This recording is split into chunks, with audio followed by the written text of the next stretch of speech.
What kind of government deports a 4-year-old American citizen battling stage 4 cancer without a hearing, without a lawyer, and without a single piece of evidence proving the mother even agreed to it? This isn't just a mistake. It's a devastating failure of leadership, law, and basic human decency. When confronted under oath, the Secretary of Homeland Security had no answers, no documents, no proof, just deflection.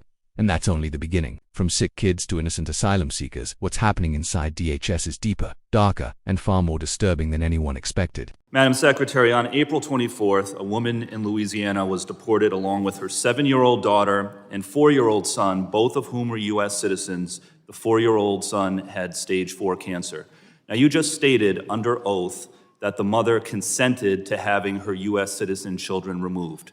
But I have spoken with the attorney for that U.S. citizen child with stage 4 cancer. She has also made numerous statements to the press in which she stated unequivocally that at no time did the mother consent to her U.S. citizen children being removed. What evidence do you have to support your claim that she did consent? Congressman, we followed the same policies and procedures for every individual, and we what have evidence do you have we have documentation what documentation do you have that mother consented? We will get that to you, sir. I don't have it with me. Please do. I understand it's hard to keep them all straight because you've deported multiple U.S. citizen children, but I'm asking specifically about the 4-year-old with cancer who was deported on April 25th. For the record, that family was also not given access to legal counsel before they were deported, even though their lawyer was in the same building at the time. I'm holding in my hands here a document called ICE Directive 11064, Interests of Non-Citizen Parents and Legal Guardians of Minor Children. This is the policy for how ICE agents should handle situations like this. It states unequivocally that parents and legal guardians should have the ability to make alternative care arrangements for minor children prior to their arrest or detention, and that ICE must afford parents the opportunity to consult with legal counsel. So, did the ICE agents working on this case who deported this 4-year-old with cancer of their own volition fail to follow ICE policies, or were they directed to by your office or anyone else in DHS leadership? Sir, this mother chose to keep her child with her. You have not produced any evidence to say so, but I'm asking again, have you directed DHS officers to ignore this policy? It's very different than the previous administration. Right. The previous administration on March 15th, reclaiming my time, on March 15th, your department sent 3 airplanes to El Salvador. Those planes carried approximately 261 individuals who were imprisoned upon arrival. Did you personally review and approve the names of those 261 individuals before they were sent?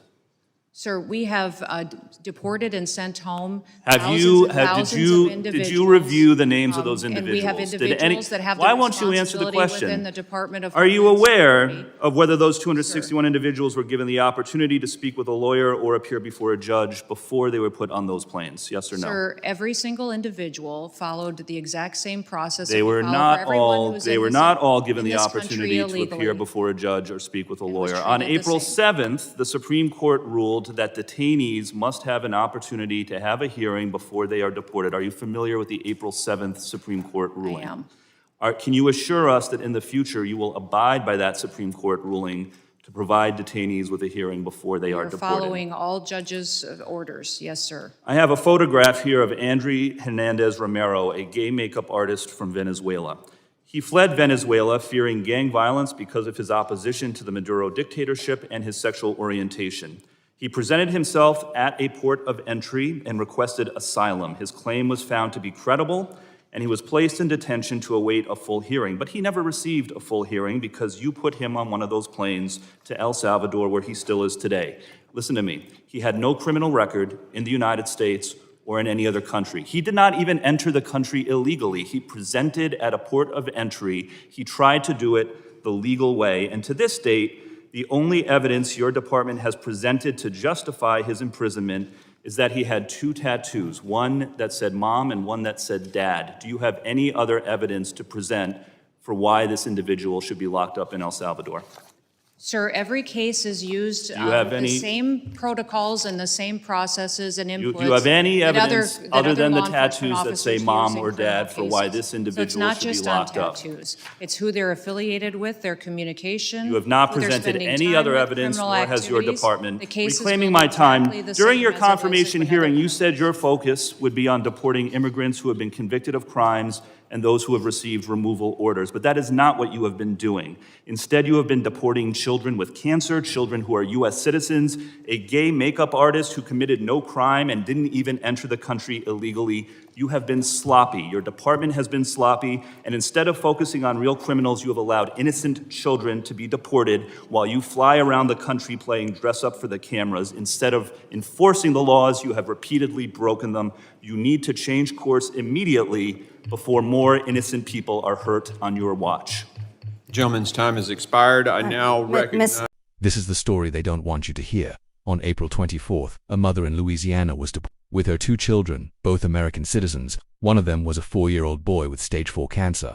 Let that sink in. A child, born in the United States, suffering from a life-threatening illness, removed from the country where he had access to treatment, all without a court hearing. DHS claimed the mother consented to taking her children with her, but the family's attorney, who was in the same building during the deportation, says that's not true. In fact, she was never allowed to speak with her client, not once before the plane took off, despite her repeated attempts. ICE agents blocked any communication. So how could the mother possibly have made an informed decision, let alone consented to removing her sick American son?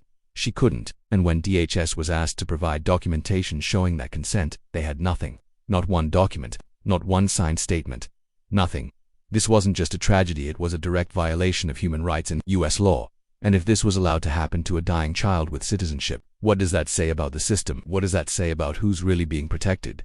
When pressed under oath, the Secretary of Homeland Security was asked a simple question. What proof do you have that the mother consented to her U.S. citizen children being deported? Her answer, "We'll get that to you, sir. I don't have it with me. No documentation, no evidence, nothing to back up the claim that this mother willingly took her cancer-stricken child out of the country.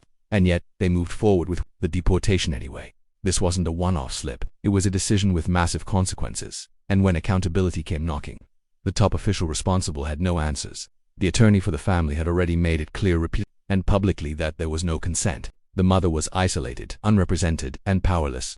DHS still couldn't produce a single signed statement to prove otherwise. So why does this matter? Because without that proof, the entire justification for deporting a dying American child collapses. Due process wasn't skipped, it was erased. This isn't about technicalities or paperwork, it's about trust. If DHS can't provide evidence for the most extreme actions it takes, how many others are suffering in silence, with no one asking questions? And how often does this really happen? There's a written rulebook for situations like this. It's called ICE Directive 11064, and it exists for one reason: to protect children when their parents face detention or deportation. It states in clear language that non-citizen parents and legal guardians must be given the chance to make alternative care arrangements for their kids. It also guarantees them the opportunity to consult with legal counsel before any removal action is taken. But in this case, that didn't happen. The mother wasn't allowed to speak with her attorney, even though the attorney was physically in the same building. No calls, no paperwork, no options. DHS agents moved forward as if none of the policies mattered. And now, a 4-year-old boy with cancer is gone forced out of the country with no medical plan, no legal representation, and no voice in the process. When asked whether ICE agents simply ignored their own rules or were directed by someone higher up, the secretary couldn't or wouldn't answer. That silence speaks volumes, because if policies meant to protect children are that easy to bypass, what's stopping this from happening again? This wasn't a system failure. It was a policy ignored, a law discarded, a child abandoned, and no one is taking responsibility. Just weeks before this deportation, the U.S. Supreme Court handed down a ruling: detainees must be given the opportunity to appear before a judge before being deported. That ruling wasn't a suggestion, it was the law of the land. But DHS didn't seem to care. When questioned about whether those legal protections were followed in this case, the secretary claimed that every single individual followed the same process. But that's exactly the problem. That process led to a dying American child being deported without a hearing, without legal representation, and without a judge ever reviewing the case. This wasn't an isolated oversight, it was a direct violation of a Supreme Court ruling, carried out in plain sight. And when asked if she could commit to following that ruling moving forward, the secretary gave only a vague answer: "We're following all judges' orders." But clearly they weren't. If the highest court in the country sets a standard, and DHS still ignores it, what message does that send to families? What does it say about our justice system? When laws are optional for those in power, they're meaningless for everyone else. And in this case, that failure didn't just break the rules, it broke lives. On March 15th, DHS sent 3 planes to El Salvador, carrying 261 people. Most were detained upon arrival. When asked whether she personally reviewed any of their names before authorizing those deportations, the Secretary of Homeland Security said no, not a single name. She didn't look, she didn't ask, she just signed off. These weren't just numbers, they were human beings. Some had fled violence, others had families here. Many were still waiting for legal hearings. But DHS made no distinction. The process was treated like a mass export, with no accountability, no review, and no regard for the consequences. Congressman Seth Magaziner didn't let that slide. He asked point-blank whether those deported had the chance to speak with a lawyer or appear before a judge. Again, no straight answer. Just recycled talking points about standard protocols. But the truth is, standard protocols don't mean anything if they ignore legal rights. Deporting hundreds of people without ensuring they've had due process isn't just reckless, it's unlawful. And when the person in charge admits she didn't even review who was being removed, it stops being policy and starts looking like negligence, or worse, intentional disregard for human lives. Then there's the case of Hernandez, Romero, gay makeup artist from Venezuela. He wasn't trying to sneak across the border. He did everything by the book. He presented himself legally at a U.S. port of entry and requested asylum, fleeing gang violence and persecution under the Maduro regime. His fear claim was deemed credible. He had no criminal record, no history of violence, no illegal entry. On paper, Andre did everything right, so why is he now imprisoned in El Salvador? According to DHS, the justification came down to 2 tattoos, one that said mom and one that said dad. That's it. No gang symbols, no affiliations, just generic tattoos that millions of people around the world have. DHS took those tattoos, stretched them into a narrative, and used it to deport a man who followed every legal step he was supposed to take. When asked directly whether DHS had any other evidence to support Andre's removal, the secretary had none, not one additional fact, not one credible threat, just tattoos. This wasn't immigration enforcement, it was profiling. A man's life, reduced to ink on skin and assumptions, and the message it sends. Even if you follow the rules, you're still at risk of being thrown away. 1 deportation like this is a tragedy. 2 is a scandal. But what we're seeing here is a pattern, a disturbing one. Children who are U.S. citizens, denied legal counsel and deported without consent. Asylum seekers with no criminal record, tossed out based on meaningless tattoos. Mass deportations approved without reviewing a single name. ICE policies ignored. Supreme Court rulings violated. And time after time, when pressed for answers, the top official responsible gives none. This isn't about isolated mistakes. It's about a system operating without transparency, accountability, or basic compassion. DHS claims it's targeting criminals, but the evidence shows otherwise. They're deporting cancer-stricken kids. They're separating families. They're punishing people who follow the legal process while letting chaos take the place of order. Congressman Magaziner laid it all out, point by point. The facts aren't disputed, they're ignored, and the Secretary's silence speaks louder than any justification ever could. No documents, no reviews, no proof, just damage control. So the real question becomes, how many more families will be torn apart?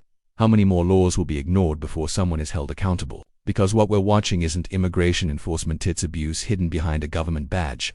And it's happening in plain sight. Let's be clear, this isn't about immigration policy debates. This is about a government official who oversaw the deportation of a dying American child without proof, without a hearing, and without following the law. This is about a department that threw out its own rules, ignored the Supreme Court, and couldn't produce a single document to justify its actions. This is about a system where protocol means nothing and where human lives are reduced to paperwork, if that. A 4-year-old with cancer, a mother stripped of legal counsel, an asylum seeker sent away over harmless tattoos.